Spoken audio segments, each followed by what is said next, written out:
हाय! गुढीपाडव्याच्या आणि मराठी नवीन वर्षाच्या सर्वांना खूप खूप शुभेच्छा. आज खूप सारी कामं होती, त्यामुळे ब्लॉग सकाळी अपलोड करता आला नाही. मग पहिलं उठून काम केलं ते म्हणजे रांगोळी काढायचं. हे काम आज माझ्याकडे होतं, कारण माझ्या नवऱ्याला आज वेळ नव्हता, त्याला दुसरी कामं होती. त्यामुळे रांगोळी काढायचं काम मी केलं. रांगोळी वगैरे काढून झाली आणि त्यानंतर मग सगळ्यात महत्त्वाचं काम होतं ते हार करायचे. आज खूप सारे हार करायचे होते दरवाजाला, देवांना. मग त्यामुळे हे काम माझ्या नवऱ्याकडे होतं.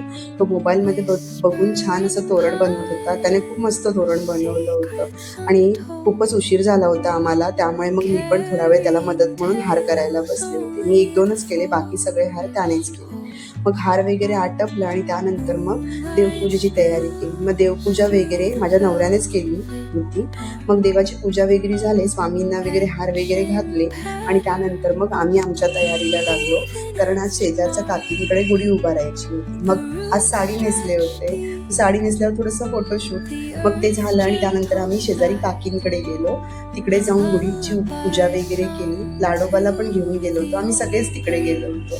मग लाडोबाने पण गुढीची पूजा वगैरे केली. त्याने हे पहिल्यांदाच बघितलं होतं, त्याला खूपच मजा येत होती. मग पूजा वगैरे झाली, काकीने छान अशी गुढी उभी घातली होती. मग तिकडे जाऊन पण आम्ही थोडंसं फोटोशूट वगैरे केलं आणि मग घरी आलो.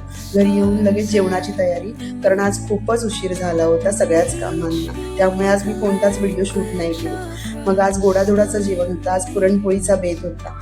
मग त्यानंतर जेवण वगैरे आवरलं आणि नैवेद्याची तयारी. मग स्वामींना नैवेद्य वगैरे दाखवलं, मग आम्हीही जेवून घेतलं. चला भेटू नेक्स्ट ब्लॉग.